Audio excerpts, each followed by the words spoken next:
दोस्तों नमस्ते। मैं सुशील कुलकर्णी, आप देख रहे हैं एनालाइजर न्यूज हिंदी। मैं आज आपसे मध्य प्रदेश में आकर बात कर रहा हूं। मतलब मध्य प्रदेश की राजनीति को अगर समझना है या मध्य प्रदेश की जमीन पर जो कुछ चल रहा है वो अगर समझना है तो उसी प्रदेश में आपको जाना पड़ेगा। तो मध्य प्रदेश के भिन्न भिन्न इलाकों से घूमते घूमते मैं मध्य प्रदेश के राजनीति को समझने की कोशिश कर रहा हूं।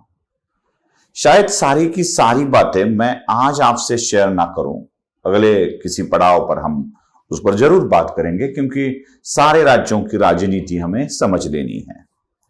मैं ये इसलिए कर रहा हूं कि पिछली बार उत्तर प्रदेश की राजनीति को भी हमने देखा था और इस बार हम मध्य प्रदेश, छत्तीसगढ़, राजस्थान की राजनीति को भी समझने की कोशिश करेंगे। जब चुनाव नजदीक आते हैं तो तरह तरह की अफवाहें, अटकलें, चर्चाएं बहुत ही तेजी से चलती है। अब देखिए ना, मध्य प्रदेश के विधानसभा के चुनाव जल्द ही होने वाले हैं और इस चुनाव को लेकर बहुत सारी चर्चाएं हो रही है। यहां तक कि कांग्रेस के नेता राहुल गांधी ने मध्य प्रदेश के बारे में कह दिया कि हम मध्य प्रदेश और छत्तीसगढ़ जीत रहे हैं और राजस्थान में कांटे की टक्कर होने वाली है। हाँ, मुझे आश्चर्य इस बात का है कि राहुल गांधी अपना एक राज्य जा सकता है, यह खुद ही बता रहे हैं। मध्य प्रदेश के राजनीति में सरगर्मियां तब तेज हुई जब चर्चाएं बढ़ने लगी, तभी बढ़ने लगी जब पहली पहल भारतीय जनता पार्टी ने कर ली।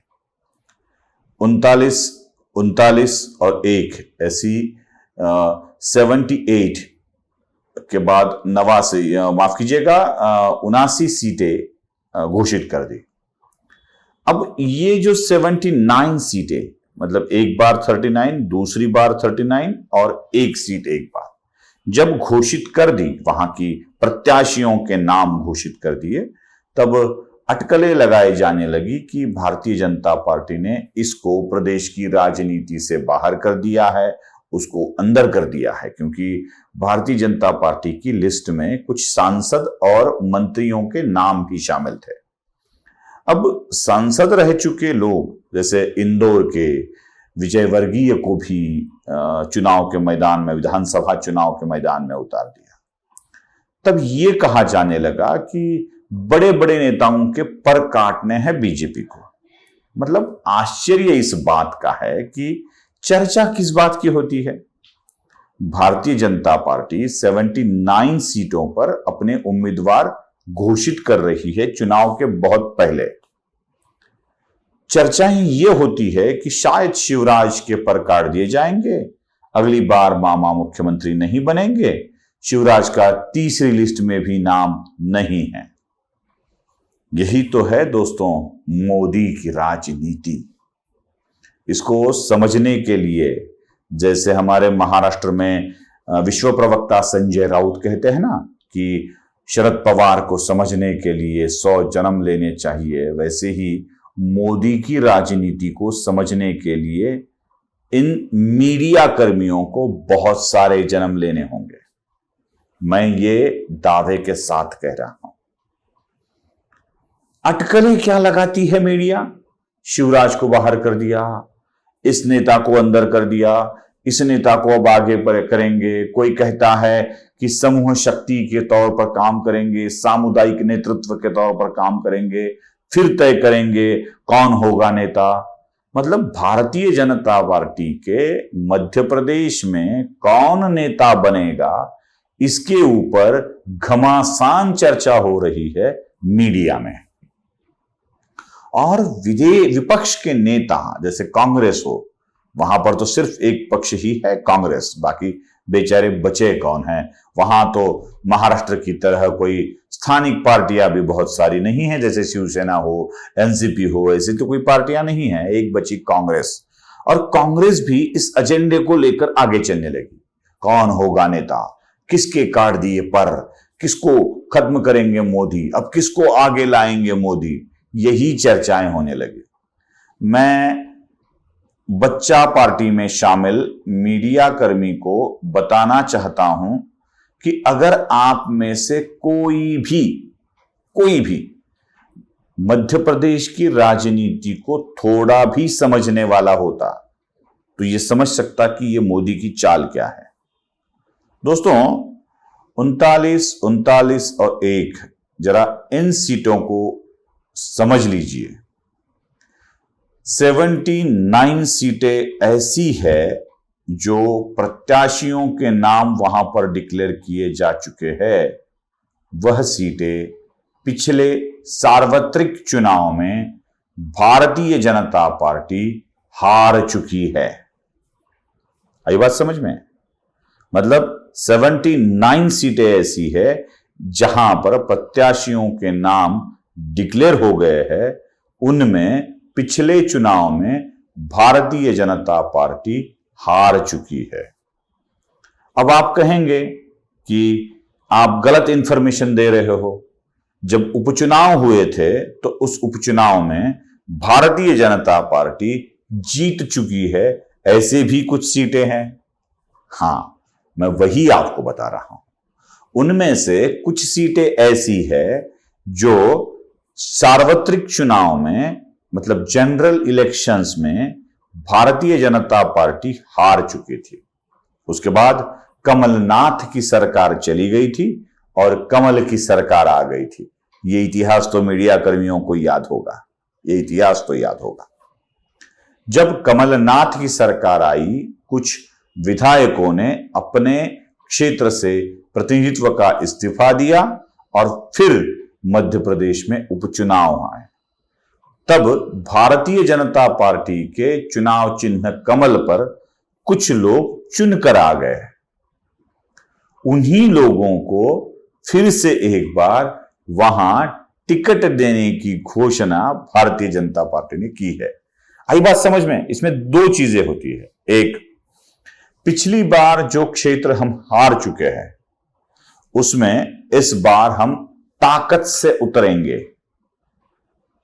उम्मीदवार खुद तय करेंगे, जल्दी तय करेंगे, उसको अपने अपने क्षेत्र में काम करने का मौका मिलेगा। यह हो गई पहली चाल। दूसरी चाल समझ लीजिए, मतलब यह समझाना इसलिए पड़ता है भैया कि डेमो दिए बगैर मीडिया समझती ही नहीं है। दूसरी चाल यह है कि अगर कांग्रेस से भारतीय जनता पार्टी में आए विधायकों की, जो फिर से एक बार उपचुनाव में विजयी हुए, जो ज्योतिरादित्य सिंधिया के नेतृत्व में भारतीय जनता पार्टी में प्रवेश कर चुके, उनकी घोषणा करते वक्त देर हो जाती तो उनके मन में कुछ नहीं आता। बस विपक्ष के नेता और मीडिया कर्मी एक कैंपेन चलाने में सक्सेस हो जाते कि देखो देखो अब इनको टिकट नहीं मिलने वाला है, भारतीय जनता पार्टी ने इनको यूज कर लिया, खत्म कर दिया, फेंक दिया। यह कैंपेन चलाना उनके लिए आसान था, विपक्ष और मीडिया के लिए, क्योंकि मीडिया तो आजकल कांग्रेस के हाथों बिकी हुई है। मैं ये मानता हूं कि जितनी भी स्टेट लेवल की मीडिया है, न्यूज़पेपर्स है या टीवी चैनल्स है, ये सारे के सारे कांग्रेस के साथ खड़े हैं, बिल्कुल खड़े हैं। जैसे हमारे महाराष्ट्र में शरद पवार और शिवसेना के साथ मीडिया वाले खड़े हैं। मतलब एबीपी न्यूज करता क्या है ये सबको मालूम है। जितने यूट्यूबर्स है, हम दो चार लोगों की चर्चाएं बहुत होती है, लेकिन असल में मैंने वो गणित भी आपको समझा दिया था।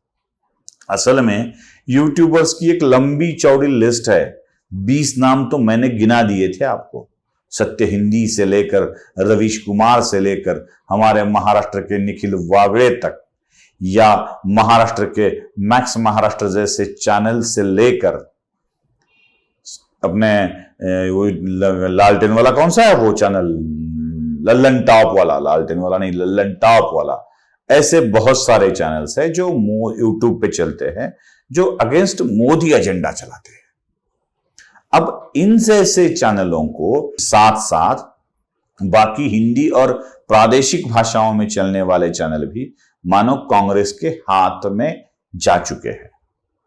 अब इन लोगों का एजेंडा ये है कि ये अफवाहें फैलाते तो है, राष्ट्रीय विचारधारा वाले चैनल बहुत सारे बढ़ गए हैं, मोदी की गोदी मीडिया बढ़ गई है, लेकिन असल में ये काम तो मोदी विरोध का ही करते हैं। अब इन लोगों को जो समय मिलता है उन समय में ये अपना अपना नैरेटिव फिक्स करने की कोशिश करते हैं। इसी नैरेटिव को रोकने के लिए या इन्हीं चीजों को रोकने के लिए मोदी काम कर रहे हैं। मतलब मुझे तो कभी कभी आश्चर्य होता है कि इन लोगों को मोदी के दिमाग में क्या चल रहा है ये समझ में आता है भी या नहीं। नहीं ही होगा, क्योंकि अगर आता तो इस तरह की खबरें ना चलाते। मतलब इसको खत्म कर दिया, इसको राज्य से बाहर कर दिया, उसको अलग कर दिया, ये खबरें चलाते ही ना। तो ऐसे ही खबरें, ये गलत खबरें चलाते रहे। मैं दावे के साथ आपको बोलता हूं, मीडिया ने सूत्रों के हवाले से जितनी भी खबरें दी है उतनी आज तक गलत साबित हुई है। यह भी खबर अब गलत होगी कि मोदी किसी को हटा रहे हैं या किसी को मध्य प्रदेश में ला रहे हैं। बस मोदी की स्ट्रैटेजी को समझ लीजिए। अपने परास्त हुए लोगों को समय दिया, जहां अपना पुराना खिलाड़ी नहीं चल रहा है वहां पे नया खिलाड़ी लाकर रख दिया, और दूसरे के खिलाड़ी जितने अपने खेमे में आ चुके हैं उनको पहले ही प्रत्याशी बनाकर यह विश्वास दिला दिया कि भारतीय जनता पार्टी विश्वासघात नहीं करती है। तो एजेंडा आप कौन सा भी चलाने की कोशिश करो, पहले मोदी के कदमों को समझ लेना आवश्यक है। अब आप वही करते नहीं हो तो हम इसमें दोषी नहीं होते ना।